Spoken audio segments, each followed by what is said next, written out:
Shalom saudara yang dikasihi Tuhan dimanapun kita berada. Saya kembali akan menyampaikan renungan firman Tuhan buat kita semua dimanapun kita berada, tentang keluarga yang kuat di dalam Tuhan. Keluarga yang kuat di dalam Tuhan adalah keluarga yang memiliki keluarga yang harmonis, keluarga yang bahagia, keluarga yang tetap bertahan sampai akhir hidupnya. Tidak ada keluarga yang hancur, tidak ada keluarga yang berantakan, bahkan keluarga yang utuh dan menampilkan sinar kemuliaan Tuhan. Keluarga yang skinah glory, keluarga yang mencerminkan yaitu kemuliaan Tuhan dalam seluruh keluarga mereka. Sehingga keluarga itu menjadi berkat bagi keluarga-keluarga yang lain. Keluarga yang menjadi garam dan terang, contoh bagi keluarga-keluarga yang lain. Keluarga yang kuat itu bukan berarti tidak ada tantangan, tidak ada persoalan dalam keluarga. Persoalan selalu ada, tantangan selalu ada. Itu adalah bumbu-bumbu kehidupan dalam keluarga, dalam rumah tangga. Khususnya bagi orang-orang yang percaya kepada Tuhan, orang-orang Kristen, keluarga Kristen dalam Tuhan. Mari kita miliki keluarga yang kuat di dalam Tuhan. Saya akan bacakan dalam Mazmur 127 ayat 1 dan 2. Jikalau bukan Tuhan yang membangun rumah, sia-sialah usaha orang yang membangunnya. Jikalau bukan Tuhan yang mengawal kota, sia-sialah pengawal berjaga-jaga. Sia-sialah kamu bangun pagi-pagi dan duduk-duduk sampai jauh malam, dan makan roti yang diperoleh dengan susah payah, sebab ia memberikannya kepada yang dicintainya pada waktu tidur. Puji Tuhan, Bapak Saudara yang dikasihi Tuhan, dimanapun kita berada, Tuhan menginginkan kalau kita kuat dan utuh di akhir zaman ini. Tuhan menginginkan kita keluarga yang tetap kokoh, berdiri, tidak dibawa kehancuran dalam hidup ini, tidak di dalam perceraian, tidak di dalam keluarga yang berantakan dalam hidup ini. Karena keluarga itu adalah bagian dari rencana Allah. Keluarga itu adalah rencana Tuhan. Dan Tuhan yang membentuk keluarga itu. Dan Tuhan hadir dalam keluarga itu. Sehingga keluarga itu mencerminkan suasana surgawi dimanapun berada. Bagaimana supaya keluarga itu tetap kuat di dalam Tuhan, supaya keluarga itu tetap utuh, langgeng, harmonis di dalam Yesus Kristus Tuhan. Kita harus menjadikan keluarga itu selalu menghadirkan Tuhan dalam seluruh keluarga kita. Kita harus mengundang Tuhan, menghadirkan Tuhan Yesus Kristus dalam seluruh keluarga kita. Artinya apa? Kita sebagai orang yang percaya kepada Yesus Kristus Tuhan, kita harus selalu mencari Tuhan, mencari Yesus Tuhan sebelum melakukan segala sesuatu.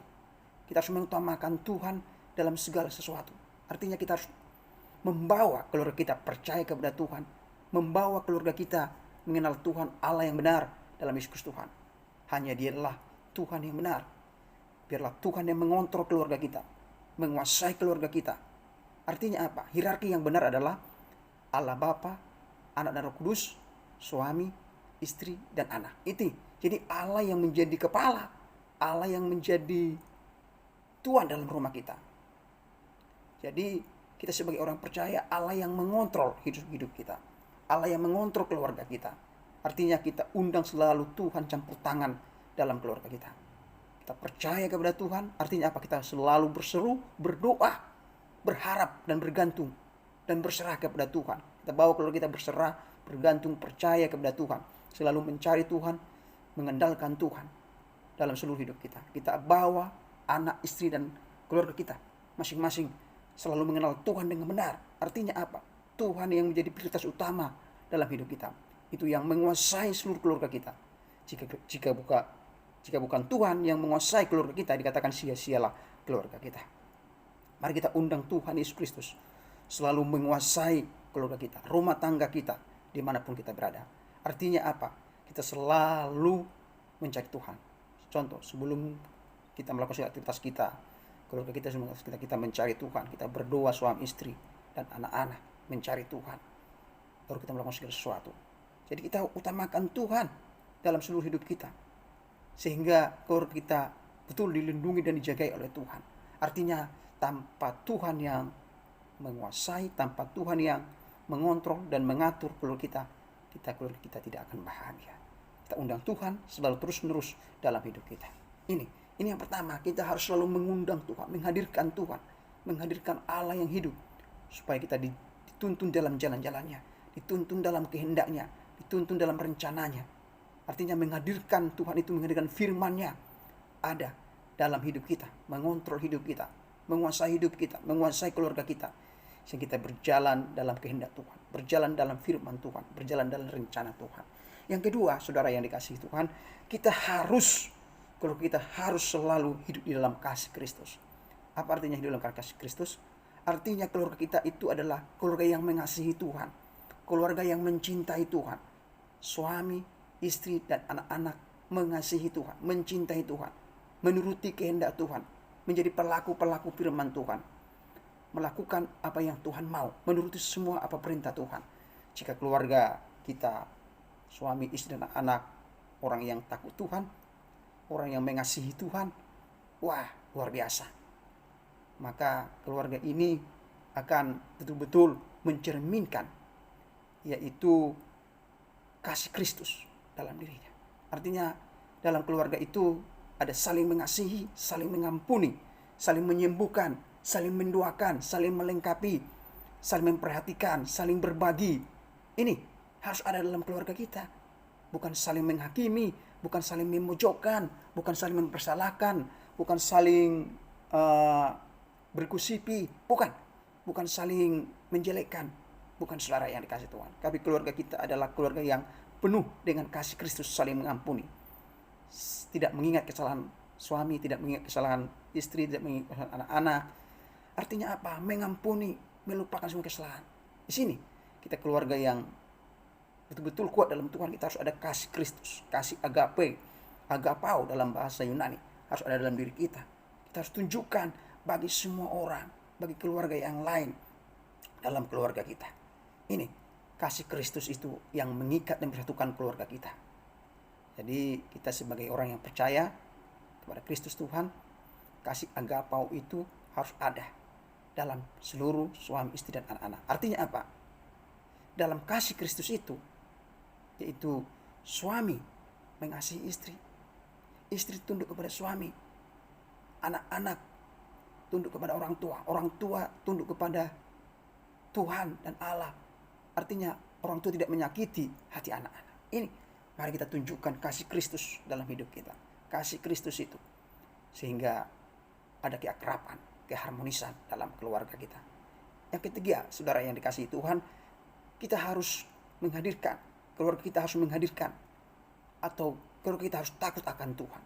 Takut akan Tuhan. Dikatakan dalam Mazmur 128 ayat 1, dikatakan di sini, berbahagialah setiap orang yang takut akan Tuhan, yang hidup menurut jalan-jalan yang ditunjukkannya.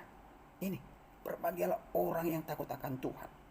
Orang yang takut akan Tuhan adalah menjauhi segala hal-hal yang tidak berkenan di hadapan Tuhan, melakukan kehendak Tuhan, menjauhi segala hal-hal yang bertentangan dengan firman, menjauhi segala keinginan daging, keinginan duniawi.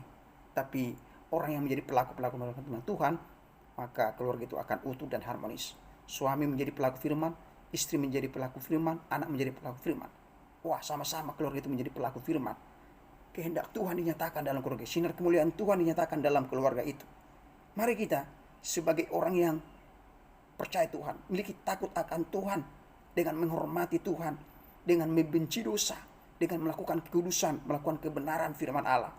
Suami dan istri mengasihi istrinya, suaminya mengasihi istrinya, istri tunduk kepada suami, bukan menanduk kepada istri, kepada suami, bukan menanduk, tapi tunduk, bukan perongrong istri, tapi sebagai penolong bagi suami.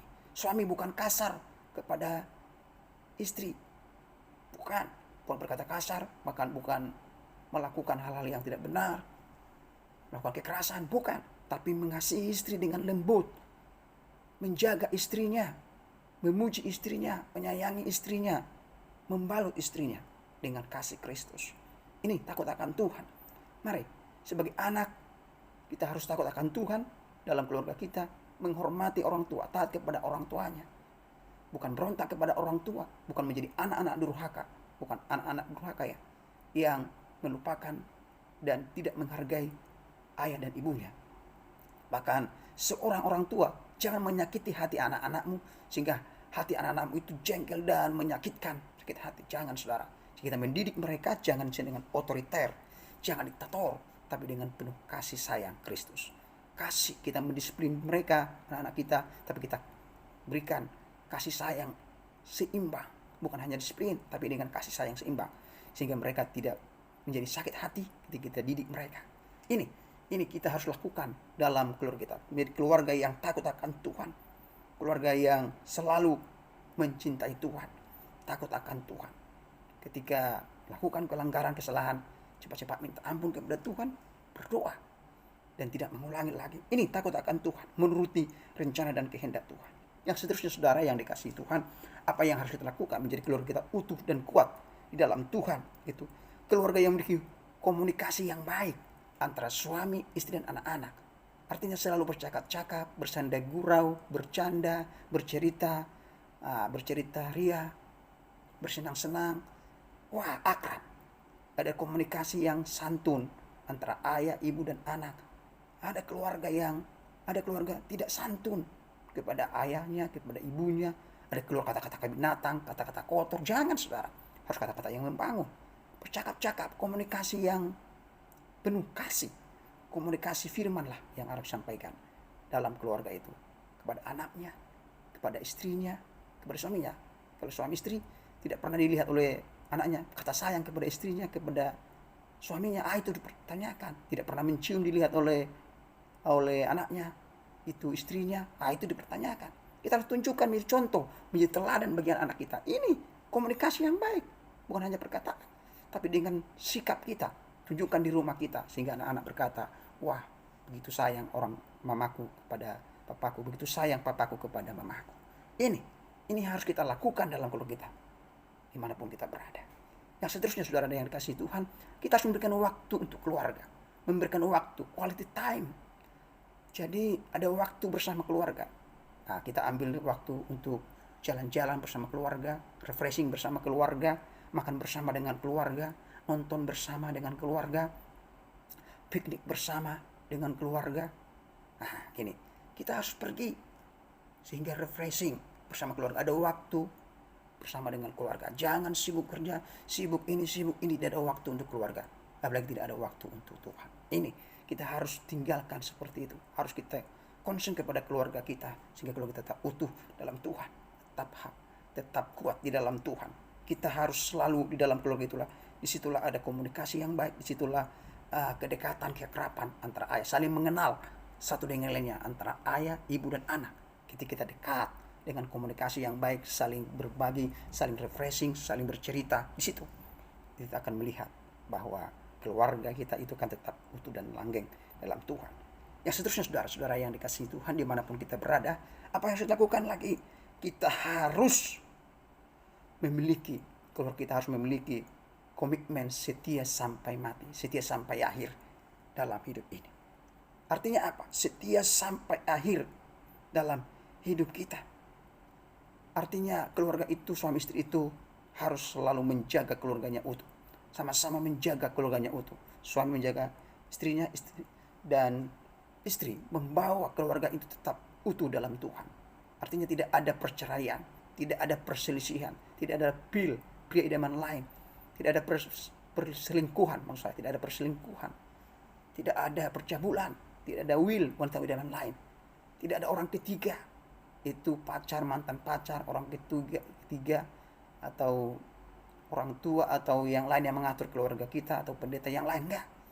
Tapi kita undang Tuhan dalam hidup kita. Artinya apa? Sampai maut yang memisahkannya. Tidak ada perceraian dalam keluarga Kristen. Tidak ada perceraian, tidak ada perpisahan selain maut, selain kematian yang memisahkan. Itu firman Tuhan yang mengatakan. Mari kita sebagai orang yang percaya kepada Tuhan Yesus Kristus, yang telah berkeluarga, yang berumah tangga, mari kita miliki komitmen kesetiaan mutlak kepada suami kita, kepada istri kita. Jika kita tidak setia kepada istri kita, mana mungkin kita setia kepada Tuhan. Harus setia dalam keluarga kita. Ini yang kita lihat. Disitulah, dalam kesetiaan itu adalah kita harus betul-betul setia menyimpan rahasia keluarga kita masing-masing. Jangan kita berikan kelemahan istri kepada orang lain, kelemahan suami kepada orang lain. apalagi masalah ranjang. Nggak boleh, itu harus menjaga kerahasiaan keluarga. Ada rahasia khusus keluarga, harus kita jaga semua itu. Maka keluarga itu akan tetap kuat dan tetap utuh sampai Tuhan Yesus datang kembali. Mari kita jaga keluarga kita, sama-sama menjaga keluarga kita menjadi keluarga yang kuat, yang utuh, yang harmonis di dalam Tuhan sampai Tuhan Yesus datang kembali menjemput kita. Biarlah Tuhan ditinggikan dan dimuliakan dalam firman Tuhan ini. Biarlah keluarga kita keluarga yang bahagia, keluarga yang utuh, keluarga yang harmonis, keluarga yang memberkati orang lain, menjadi berkat, dan Tuhan dipermuliakan dalam seluruh hidup kita. Amin.